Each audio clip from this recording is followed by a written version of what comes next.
Bonjour à tous, bienvenue pour une nouvelle vidéo. Ah, aujourd'hui, il n'y a pas le smile habituel, le sourire habituel, parce qu'on va parler d'un sujet qui fait mal. J'ai sorti d'ailleurs, en circonstance, le noir, la tenue du deuil. La tenue du deuil parce qu'on va parler de l'Olympique Lyonnais. Alors, pour ceux qui arrivent sur la chaîne, ou ceux qui me connaissent, moi je suis fan de l'Olympique Lyonnais. C'est vrai que ça se voit pas trop parce que je mets beaucoup de vidéos sur le Barça, mais parce que tout simplement, il y a beaucoup plus de choses à dire sur l'FC Barcelone finalement.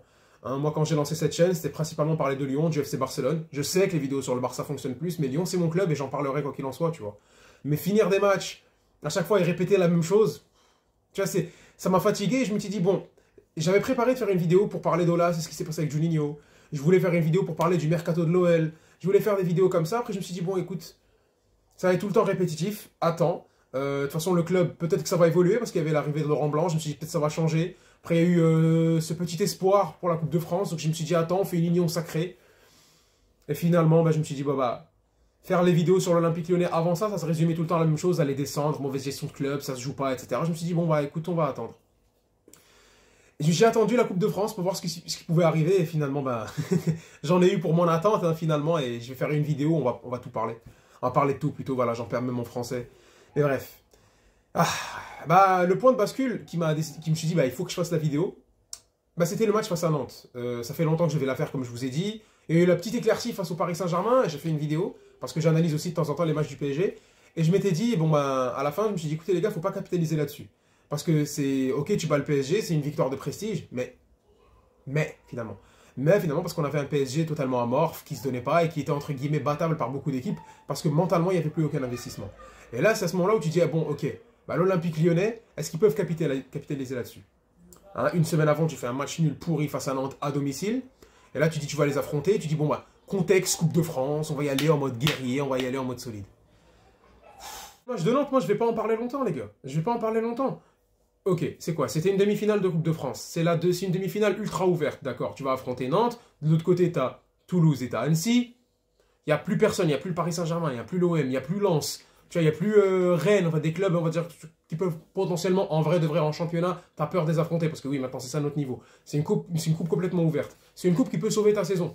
Moi, en tant que supporter, j'étais limite à espérer qu'ils la gagnaient pas. Au même titre que les supporters du PSG, parce que c'est le cataclysme aussi dans leur club, ils veulent qu'ils gagnent pas le championnat en espérant que ça crée un électrochoc. Les supporters de certains clubs qui vont descendre, l'année dernière, je pense que c'était Bordeaux ou Saint-Etienne, qui espéraient que leur club descende justement pour essayer d'impulser quelque chose, recréer quelque chose.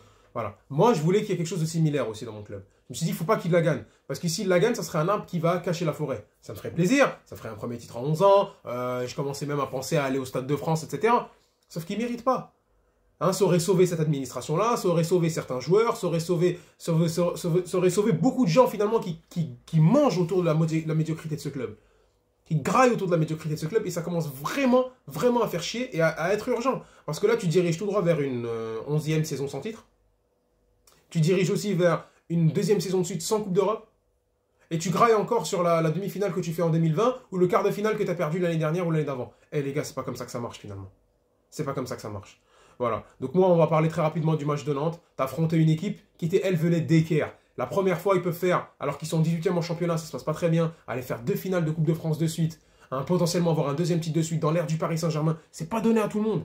Avec un coach qui va à la guerre, jouer dans un labo joueur complètement en feu. Voilà, tu avais l'opportunité d'aller affronter une équipe qui était en mode guerrier. Donc toi, il faut que tu ailles dans la même mentalité. Je te parle même pas de ce qui s'est passé après sur le terrain, tactiquement. Le mercato, ça, on en parlera après. Parce qu'on va parler des joueurs, on va parler du coach, hein, après on va parler de l'administration, et de la gestion, etc. Après on va parler aussi des supporters et potentiellement de ce qui pourrait se faire à l'avenir. Parce que je ferai une autre vidéo, je ne vais pas faire tout ça dans la même vidéo, sinon ça va être beaucoup trop long, sur ce que j'ambitionnerais pour l'avenir et ce qui est en train de se tramer en coulisses. Parce que heureusement, avec cet échec-là, John Textor, parce que c'est l'un des points positifs des Américains, hein, on a beau dire, ouais, les Ricains, ils viennent, ils investissent, ils veulent que la thune. Oui, mais ils sont straight to the point. C'est l'objectif. Ils veulent des résultats. Et à ce moment-là, c'est en train de changer. Ou en tout cas, on espère que ça commence à changer. Parce que là, ça commence à faire trop bref. Le match face à Nantes, c'est quoi? Tu as une équipe, la formation, c'est le mieux que tu puisses faire avec le joueur que tu as maintenant. Mais il n'y a rien de satisfaisant, finalement. T'as un milieu de terrain qui est amorphe, qui n'arrive pas à garder des ballons. T'as des latéraux et des ailiers qui essayent de se des latéraux qui ont office de faire ailier, qui se projettent mais qui ne peuvent pas créer grand chose parce qu'ils ne sont pas soutenus. Hein. T'as un numéro 10 qui a que le talent d'un numéro 10, qui a le profil du numéro 10, que ce qu'on a bien voulu lui donner, parce qu'in fine, Ryan Cherki, ça a beaucoup de talent, ça a possibilité d'avenir certainement, mais il faut qu'il se mette un Decker, parce que s'il continue à produire des matchs comme ça, j'ai peur que ça fasse un second Ben Arfa, parce que ça commence vraiment à être chiant. Et toutes les personnes qui sont en train de se... J'allais dire une dinguerie, hein, mais bon. Là, qui sont en train de se dire, ouais, on va l'avoir en équipe d'Algérie, c'est le futur, etc. Il a beaucoup de talent, ok, mais on va arrêter de voir, on va arrêter j'allais dire une dinguerie, tu vois, j'allais dire une dinguerie, il faut se retenir, c'est le Ramadan. On est encore en train de graille sur ce qu'il a fait en Youth League. Sur ce qu'il a fait son match face à Nantes il y a 2 ou 3 ans. Ce mec-là n'a que 19 ans, il n'y a pas de problème, il fait 20 ans cet été. Il n'y a pas de souci, Ryan Cherki, tu vas avoir le temps. Mais lui confier les clés du jeu, c'est beaucoup trop. Avoir une attaque Barcola-Lacazette, je veux bien qu'il y ait du talent ces deux-là. Mais c'est quoi le profil de jeu? Quand tu joues dans un 3-4-1-2, le but c'est quoi? Le fait d'avoir 2 milieux récupérateurs, des latéraux pour essayer d'avoir cette ligne de 4 au milieu, essayer d'apporter de la densité, et avoir ce numéro 10. C'est quoi? C'est qu'il récupère la balle, qu'il la monte, qu'il essaie de combiner avec eux. Surtout quand tu as des attaquants qui sont pas aussi rapides que ça. Tu as Barcola qui est rapide, mais Lacazette qui l'est plus. Et c'était quoi le plan? Balancer des longs ballons sur Barcola et Lacazette. C'est même pas des ballons dans la profondeur où tu vas essayer d'attirer l'équipe de Nantes et balancer plus loin pour espérer. Lacazette, il n'a pas la vitesse qu'il avait en 2017. Déjà, 1. Et le 2, c'est face à Palois, face à Giroto, face à Castelletto, face à Mutusami, face à Sissoko. C'est que des mecs qui peuvent rentrer à l'UFC, les gars. C'est que des costauds. Le moins lourd d'entre eux, c'est un light heavyweight. Les gars, faut arrêter. C'était ça ton plan. Je te parle même pas du complètement non-contrôle au milieu de terrain. Des balles, Tolisso, on parlait. Tolisso, quand il vient, les gars, faut se rendre compte d'un truc. Le gars, il quitte le Bayern. Ok, champion du monde. Bon joueur quand il était chez nous. Il a fait de très belles performances au Bayern Munich. Sauf que s'il n'est pas prolongé au Bayern, même s'il est bon techniquement, c'est que physiquement, il n'y est plus. S'il attend jusqu'à la fin pour signer avec l'Olympique Lyonnais et avoir une grosse prime qui est lissée sur les 5 années de contrat que t'as donné à un mec, je sais même pas s'il peut continuer de jouer, c'est qu'il n'a pas eu d'offre. Il n'y a pas eu d'offre. Il revient pas parce qu'il kiffe. Il revient pas dans un club. Il sait que c'est la merde parce que si moi je le sais, ou vous le savez, lui il le sait. Hein. Ça parle dans le milieu du foot. Donc si ce gars-là il revient à l'Olympique Lyonnais, dans un club qui n'est pas qualifié, dans un club où il a vu que c'était la galère, il savait qu'ils allaient vendre Paqueta, ils avaient vu le départ de Guimarães, ils savaient plus ou moins ce qui allait se passer dans ce club-là. Quand il voit ça, le mec qui revient, c'est parce qu'il n'a pas d'autre solution. Lacazette, peut-être qu'il revient avec un peu plus d'envie, parce que voilà, 31 ans, il finit, au lieu d'aller s'enterrer quelque part, etc. Mais Tolisso, c'est ça. Et tu revois quoi? C'est très insuffisant. Tu vois de belles choses de temps en temps, une belle qualité de passe, comment il bascule, la lecture du jeu. Mais il revient plus du tout. Et j'en attends plus. Thiago Mendes, j'ai rien à dire sur ce mec-là. C'est un mec qui est censé ne pas être là. Pour espérer faire bouger un petit peu les choses, tu fais rentrer les pots de départ, comme on appelle, tu fais rentrer Aouar et tu fais rentrer Moussa Dembélé. Moussa Dembélé, Decker, tu gagnes 4-0 au Parc des Princes. 3-0, allez. Ça change rien, hein, 1-0, 3-0, la saison elle est finie. C'est juste pour un petit égo de Lyonnais à la con, mais finalement, ça change absolument rien. Tu fais rentrer ce mec-là. La petite satisfaction, c'est quoi? Hein, c'est le gardien, mais encore une fois, c'est le seul qui se sauve un petit peu. Et sinon, t'as la défense. T'as la défense avec Lovren. T'as Loukeba, tu dis c'est un futur potentiel, mais quand on reprend les vidéos de Molina, le mec il voulait se barrer et a raison. Et t'as Diomandé qui doit jamais être titulaire dans cette équipe. Il fait le match comme il peut, mais il doit jamais être titulaire. Et tu te prends un bouillon face à une équipe de Nantes qui te défonce déjà défensivement, offensivement qui t'envoie des vagues, physiquement au milieu de terrain, ils t'ont graille complet, et ils te mettent un but de Ludo Blas incroyable. Et à la fin, moi je suis content pour eux, ils vont aller chercher une demi-finale Coupe de France, c'est mérité. Et toi non. T'as des joueurs, parce que enfin là c'est bon, je vais arrêter avec le match de Nantes, mais t'as des joueurs qui finalement n'ont jamais réussi à se step up.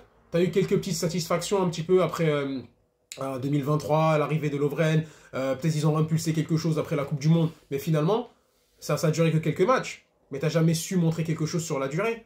T'as Lacazette qui te sauve un petit peu, t'as des petits shots d'émotion, t'es mené 3-1, tu reviens à 3-3, ok. Mais là, c'est ce que j'appelle des attrapes-nigo finalement. Il n'y a rien de concret, il n'y a rien qui va dans la suite. C'est que des petits shots comme ça et encore, c'est du médiocre. Lyon a été le maximum du niveau qu'ils ont pu avoir cette année, c'était du médiocre, c'était du 10. Parce qu'affronter ce PSG-là, c'est un match anecdotique finalement. Le 3-3 face à Lille, c'est anecdotique. T'es 10e, ou t'es 9e, ou t'es 11e, je sais pas, de toute façon, qu'est-ce qu'on en a à foutre maintenant parce que la saison elle est terminée. Tu vas encore pas avoir de Coupe d'Europe. Tu fais rentrer l'année dernière, parce que oui, Juninho c'est la faute de tout. Hein, l'année dernière, tu fais rentrer quand même avec Paqueta et Guimarães 110 millions d'euros en un exercice. C'est investi où? Non, bon, on va y venir de toute façon. Donc les joueurs, à part Lacazette, qui a été de tenir son rang, un Cacré qui est complètement perdu, Barcola qui est la découverte de la saison, Tagliafico qui essaie de faire ce qu'il peut, Koumedi qui est la découverte encore une fois. Mais t'as plein de joueurs qui doivent plus être dans ce club-là. Ça s'acharne sur Toko Ekambi, oui, mais bon, après, c'est pas que lui. En défense centrale, tu as l'arrivée de Lovren. Mais après. Et malgré tout ça, les joueurs que je viens de dire, même si cet effectif il est bâti en dépit du bon sens, bien sûr, il n'y a aucune cohérence. Hein. Tu as des joueurs qui sont pas faits pour jouer ensemble, n'importe quoi. Il y a des joueurs qui se barrent avec le départ de TT. Bref, c'est un effectif qui est bâti en dépit du bon sens. Mais je pense que tu aurais pu faire mieux. Avec un coach moderne. Ce mot-là, c'est vrai que ça exaspère beaucoup de monde, mais avec un coach... C'est simple, c'est quoi un coach moderne? C'est un coach qui est adapté au monde dans lequel il vit maintenant. Beaucoup d'intensité, adaptabilité tactique, un style de jeu assez fort, avoir des joueurs avec une bonne animation et savoir travailler sur les faiblesses. En gros, c'est quoi? Savoir un coach qui a une bonne idée de jeu, qui a une grosse exigence sur le physique, une grosse exigence sur ce que ses joueurs peuvent apporter et un staff suffisamment bien fourni pour t'offrir les dernières datas. Alors moi, je suis pas professionnel, mais ce que je veux, les dernières datas. Hein, te donner par exemple les données. Te donner les données. Ah, mais vous m'avez compris. Quelqu'un qui va t'apporter des informations au quotidien, qui vont travailler techniquement, professionnellement, c'est fini. Allez, on y va, au courage, allez. L'individualité va nous sauver. C'est fini. Regarde ce que fait Lens, regarde ce que fait Marseille, regarde ce que fait Nantes. Enfin, ce que fait Nantes en Coupe de France, mais ce que fait Rennes. Quand tu as des clubs qui travaillent, voilà ce que ça donne. Regarde ce que fait Nice. Quand en face de toi, tu as des clubs qui ne travaillent pas, bah, ça donne autre chose. Regarde le Paris Saint-Germain, ça ne travaille pas, mais tu es sauvé par tes individualités, qui sont hors normes. Et encore, c'est en train de couler. L'Olympique Lyonnais, ils n'ont même pas les individualités. Et tu as un coach qui est complètement... Regarde les déclarations qu'il fait après les matchs. Tu as l'impression qu'il est juste content d'être là, d'avoir eu la chance d'avoir repris un club, finalement. Moi, j'ai énormément de respect pour Laurent Blanc en tant que joueur. Légende du foot, j'adore. Le charisme, ce qu'il apporte, etc. Mais en tant que coach, bon, ça se saurait si c'était un immense coach. Il coach plus personne à partir du PSG. Il y a beaucoup de sources en interne, dont Daniel Riolo, qui disent que c'était pas lui qui tenait vraiment le club. Déjà, ils étaient un duo avec Gasset, c'était un ticket. En même temps, tu avais des joueurs qui pouvaient être limite en autogestion. Thiago Motta, Matuidi, Ibrahimovic, Cavani, tout ça. Thiago Silva, même s'il y a Oshialo, tout ce que tu veux, mais ça reste quand même capitaine. Sirigu. Tu vois, donc à ce moment-là, c'est autre chose. Donc pourquoi nous ramener ce coach-là, complètement dépassé? Même à Al Rayyan, il n'a pas eu du succès. Et ça essaie de te faire frissonner. Ah, Laurent Blanc, il est revenu, pourquoi pas vous ramener un James Rodriguez? mais on était à là, finalement. Un coach complètement perdu, ça me fait du mal pour un mec comme Ludovic Giuli qui est au club, mais le mec, c'est l'un des joueurs les plus sympas au monde. T'es là, mais tu dis, mais si Blanc doit partir, tu as limite dégagé tout le monde. Et ça, c'est encore une des erreurs de l'Olympique Lyonnais, c'est quand un coach vient, tu lui as imposé un staff pour toujours essayer d'avoir cette espèce de contrôle, toujours essayer d'avoir cette emprise sur tout le monde, finalement. On va en parler sur Olas, hein, il va prendre lui aussi. Donc moi, un coach, je suis complètement déçu. Comment il me parle? On va essayer. Ouais, ça se joue uniquement sur les individualités. Voilà, ça se joue sur les individualités. Ils ont de meilleures individualités, vous savez. Hein, quand les individualités travaillent, ben, finalement, voilà. Hein, quand elles sont plus fortes que les tiennes, ben, ça sert à quoi d'être coach finalement si ça se résume qu'à des individualités? Je veux bien que tu aies coaché le grand PSG, mais au bout d'un moment, faut pas se foutre de notre gueule. C'est quoi ton travail à toi? Et tu expliques comment toutes les petites équipes qui t'ont battu parce qu'ils avaient un bloc équipe ou une animation d'équipe beaucoup plus cohérente que la tienne, tu expliques ça comment? Parce que ça travaille pas. Les rumeurs qui disaient que c'est un mec qui travaille pas, ben elles l'ont rejoint maintenant. Ça travaille pas, il n'arrive pas à faire passer le message à d'autres joueurs. Et si on comptait un petit peu sur ramener une figure, entre guillemets, pour réimpulser quelque chose, ouais, mais Laurent Blanc, c'est un mec qui n'est pas connu. Par le grand public et par la nouvelle génération. Et on l'a dit, et ça se sait, et tout le monde le sait, il a du mal à passer le dialogue avec cette nouvelle génération-là. Pourquoi ça marche avec d'autres coachs? Parce qu'ils ont su s'adapter. Didier Deschamps, il a pris des cours avec des jeunes, avec des coachs plus jeunes, ou des gens peut-être un peu plus adaptés à notre génération, à notre époque, pour savoir parler à la nouvelle génération qui arrive en équipe de France. Et ça marche! Et ils ont plus ou moins le même âge avec Didier Deschamps. Sauf qu'il y a un qui a fait l'effort. C'est du travail, les gars. Et ce coach-là, bah, il bosse pas. C'est triste parce que j'adorais le joueur, j'adore la prestance. Et surtout quand tu restes sur ce qu'il a fait au Paris Saint-Germain. Mais c'était pas du tout la bonne personne à ramener. Si c'était juste pour le relancer, Lyon, c'est pas le Club Med, les gars. Tu vas pas venir les relancer, c'est des vacances, il vient, il est tranquille, en espérant que ça fasse 2-3 perfs, et il se relance parce que c'était ça, en fait. Et c'est ce qu'il se disait. Lui, il revient parce qu'il cherchait un club en Europe, il espérait mieux, mais il n'a pas trouvé mieux parce que les gens parlent dans le foot. Voilà, il espérait Lyon, ils vont essayer encore une fois d'user d'un biais de communication, comme ils nous ont fait cet été pendant le mercato avec l'ADN lyonnaise. Et transition toute trouvée, parce que maintenant on a fini avec le coach, hein, parce qu'on va voir. Si je continue, je vais le crever pour rien, mais je pense que l'idée elle est passée. Et de l'autre côté, t'as quoi? T'as l'administration qui travaille pas. Par ce magnifique triumvirat. Hein? Olas, Ponceau, Chiro. C'est quoi ce recrutement? Déjà, t'as un mec qui te dit Euh, moi, je pense 4 plus 1, ça me suffit en cellule de recrutement. Je suis pas là pour faire le DRH. Je t'ai pas demandé d'être DRH.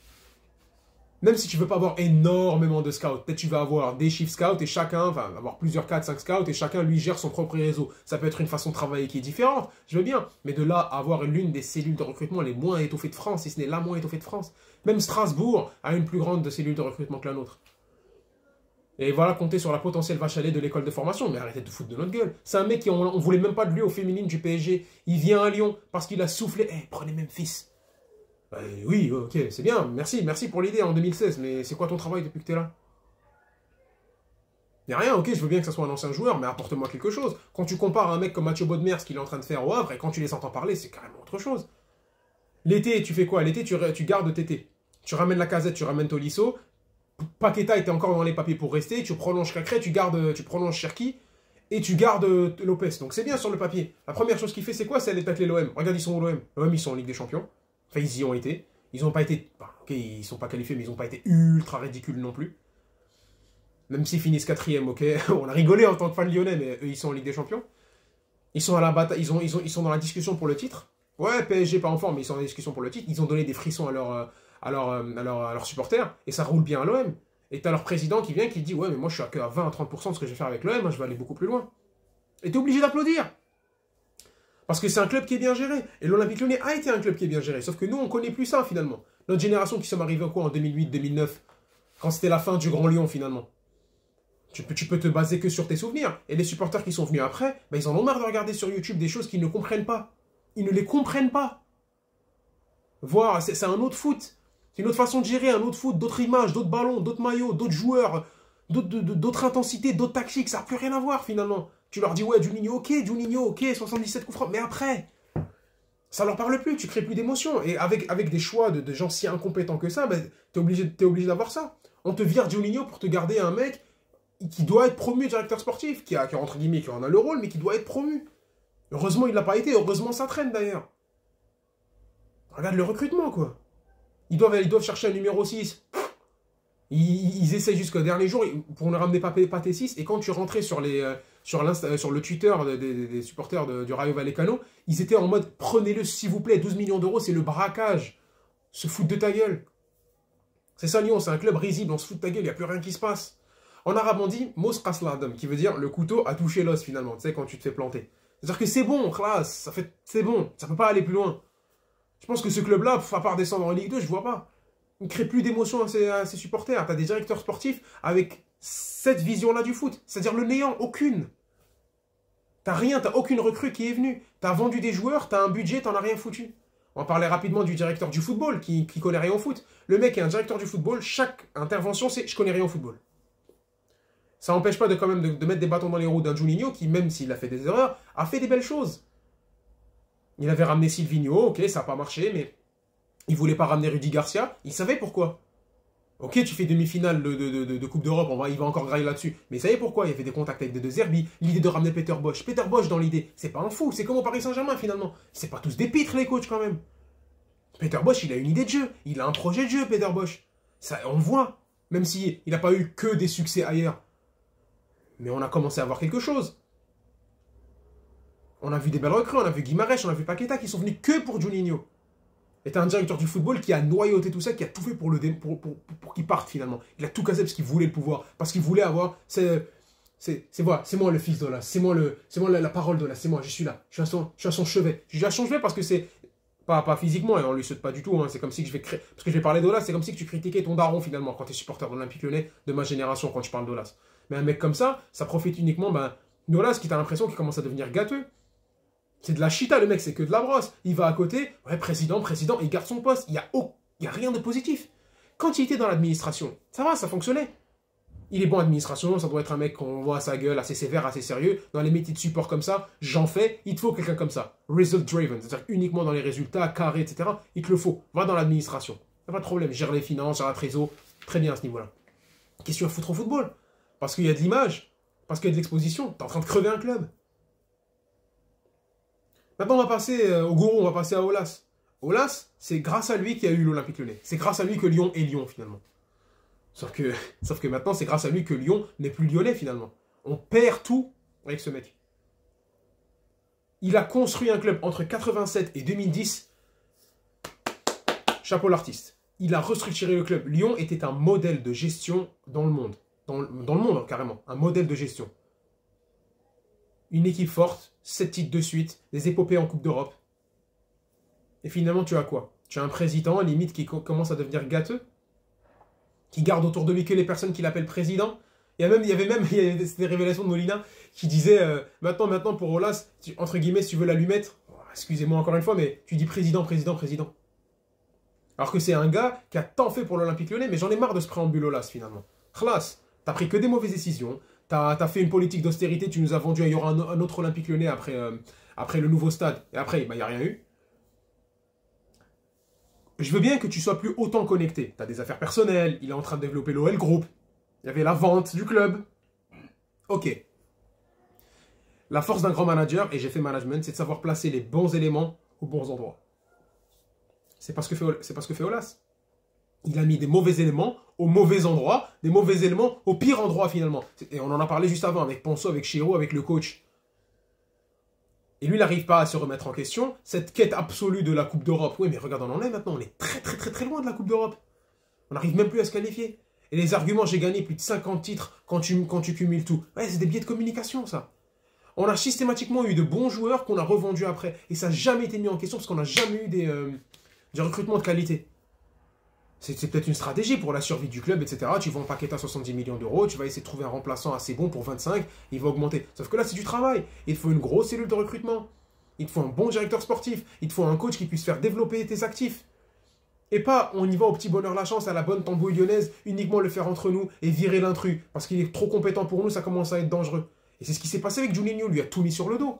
Mais j'en ai parlé juste avant, Juninho, il est responsable de certains trucs qui sont peut-être pas aussi bien passés, mais il venait de commencer. Mais Juninho, c'était assurément peut-être l'avenir de l'Olympique Lyonnais. Parce que de la façon dont il parle foot, comment il est sérieux, comment il est carré dans dans ses analyses et dans ce qu'il veut, comment il avait recadré Aulas à l'époque, à l'époque, ce qui s'est passé avec Memphis Depay, les propos qu'il tient même maintenant quand tu vois en tant qu'analyste à RMC, tu dis mais ce gars-là c'est de la qualité. Et il l'a prouvé avec l'arrivée de Bruno, l'arrivée de Lucas Paqueta. Il y a 1 an et demi, le milieu de terrain de l'Olympique Lyonnais, c'était Guimarães, Paqueta, Cacré. C'est quoi maintenant? C'est Le Penante, Thiago Mendes, Tolisso. Et un Cacré qui le fait même plus jouer parce que là, il est en perte de son football finalement. Cacré, c'est un très bon jeune joueur de Lyon, hein, mais jamais pour être ultra titulaire. Paqueta, il joue à West Ham, ça se passe pas trop mal. Et de l'autre côté, tu as Guimarães qui est en 3e de première ligue avec Newcastle. Des joueurs qui aimaient le club finalement. Voilà ce qui se passe. Quand tu places les mauvaises personnes au mauvais endroit, tu te remets jamais en question. Moi, à chaque fois, je me dis, j'ai envie d'appeler RMC si un jour il est en train de parler pour lui dire toutes les équipes qui font des belles épopées européennes, Villarreal, les Villarreal, tous les clubs portugais, les clubs même qui nous tapent en Ligue 1 finalement. Les clubs qui nous tapent en Ligue 1 qui sont plus hauts que nous. Nice, Lens, Rennes, même Marseille, qui ont un budget équivalent, mais qui pendant longtemps n'avaient plus de budget. Monaco, pourquoi ces clubs-là réussissent et toi non? Tu as le même budget, tu as un immense bassin de population, tu as un excellent centre de formation, tu as d'énormes supporters, de super infrastructures, tu as une grosse renommée, la marque OL elle est respectée. Tu as un deal avec Adidas, tu as tout, tu as des rentrées de thunes. Pourquoi ça se passe mal? Parce que tu bosses pas, tout simplement. Parce que tu bosses pas. Et là, c'est un appel au secours à John Textor pour qu'il essaye de sauver notre club. Parce que c'est un club qui est en perdition, c'est un club qui est en train de crever. Tout simplement. Et les supporters, là, ils ont maintenant, finalement, il y avait cette union sacrée autour du titre potentiel de Coupe de France. Là, les supporters, maintenant, on va passer à eux. Ils ont été un peu trop complaisants. Tout le temps au stade, à encourager, à motiver l'équipe. Déjà, dans le super stade, j'ai pas encore eu l'occasion d'y aller, mais j'espère y aller assez vite pour regarder ça. Mais là, ils ont enfin décidé de faire un boycott parce qu'il y en a marre, c'est bon. Et il faut arrêter de viser les joueurs. Comme l'année dernière, ça a insulté Karl Toko Ekambi. Je suis pas le plus grand fan de Karl Toko Ekambi. Mais c'est pas lui, qu'il n'y a pas que lui le problème. Tolisso, il est pas bon, tu siffles. Aulas, tu siffles. Ponceau, tu siffles. Chirou, tu siffles. Tu fais des boycotts. T'achètes plus les maillots. Tu vas plus au stade. Rien, c'est fini maintenant. Il faut que les influenceurs autour de l'Olympique Lyonnais prennent leur... Voilà. Vous avez tous su ce que je viens de dire. Comme Willou l'a fait dans une excellente vidéo, il faut que Zach Nanis le fasse, il faut que Domingo le fasse. L'Olympique Lyonnais est un club qui est géré, mais n'importe quoi. Et là, on va droit dans le mur parce que le foot, c'est quoi à la base? Le foot, c'est des émotions. Et ce club-là est en train d'annihiler les émotions. C'est ce qui est en train de se passer. Bref, si je continue, ça pourrait durer 1 heure, mais on va s'arrêter là. C'était mon coup de gueule. Coup de gueule sur ce qui se passe à l'Olympique Lyonnais. J'espère que vous avez apprécié. Si vous êtes fan de Lyon, bah à force, on reste entre nous. On espère que ça change. Il y aura une vidéo sur ce que potentiellement a envie de faire John Textor avec ce club, parce que c'est en train de changer. Avec ramener un nouveau directeur sportif, un chief scout, il faut même changer, un nouveau coach, etc. Allez, même si Aulas, il faut le mettre en retrait, il faut que tu me restructures complètement ce club-là. On fera une vidéo sur ce que je pense qui doit être fait et sur ce que John Textor a envie de faire, parce que lui aussi, il a sa responsabilité, il faut qu'il se bouge. Parce qu'il a fait confiance à Jean-Michel Aulas, ça n'a pas marché pour une énième fois de suite. Maintenant, il faut couper, voilà. Voilà, faut couper. Voilà, faut battre le fer tant que c'est chaud, faut pas attendre que ça refroidisse, pourquoi pas les négociations, faut que ça s'enlise. S'il faut partir, faut que ça dégage, Donner un titre honorifique à Jean-Michel Aulas, qui gère l'OL Group, et mettre un autre gestionnaire de l'Olympique Lyonnais, peut-être, mais il faut que ça se fasse. Bref, j'espère que cette vidéo vous a plu. La vidéo du deuil, peut-être pas encore, on espère que ça changera. Ça changera avec un club qui peut-être se remettra à travailler plus sérieusement. J'espère que vous avez apprécié la vidéo. Si vous êtes resté jusqu'au bout, je vous remercie, mais n'hésitez pas à liker, à commenter, à vous abonner. Et on se voit très très vite pour une nouvelle vidéo. Ciao et vive l'OL.